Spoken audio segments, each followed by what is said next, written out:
खबर शामिल करते हैं मंडी बहाउद्दीन से। मखनावाली में मुस्लिम लीग नून को बड़ा झटका। मुस्लिम लीग नून के कदीमी और मोहतरमा हमीदा वहीदुद्दीन के करीबी साथी वाइस चेयरमैन मलिक अंसर अली हकीम ने तहरीक इंसाफ में शमूलियत का ऐलान कर दिया। मखनावाली में मलिक बिरादरान की भरपूर शमूलियत से मखनावाली तहरीक इंसाफ का गढ़ और किला बन गया।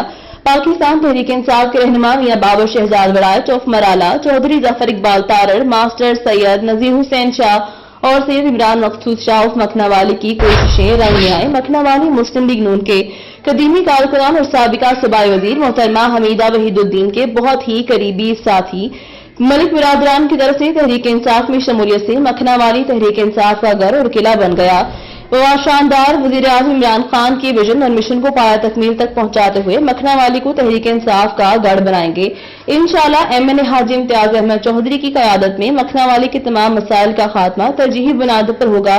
एमएनए हाजी इम्तियाज अहमद चौधरी ने अपने खिताब में कहा कि मैं वाइस चेयरमैन मलिक अंसर अली हकीम और मलिक मुख्तार अहमद हकीम के बहुत मशहूर हूँ। इंशाअल्लाह मखनावाली के तमाम मसाइल का खात्मा हमारी अव्वलीन तरजीह है और मखनावाली को जिला मंडी बहाउद्दीन का मिसाली गांव बनाएंगे। आखिर में आने वाले मौजूदीन की बेहतरीन रिफ्रेशमेंट से तवाज़े की गई। Mazhar Baig, Makhanawali district reporter, KNN news, Mandi Bahauddin.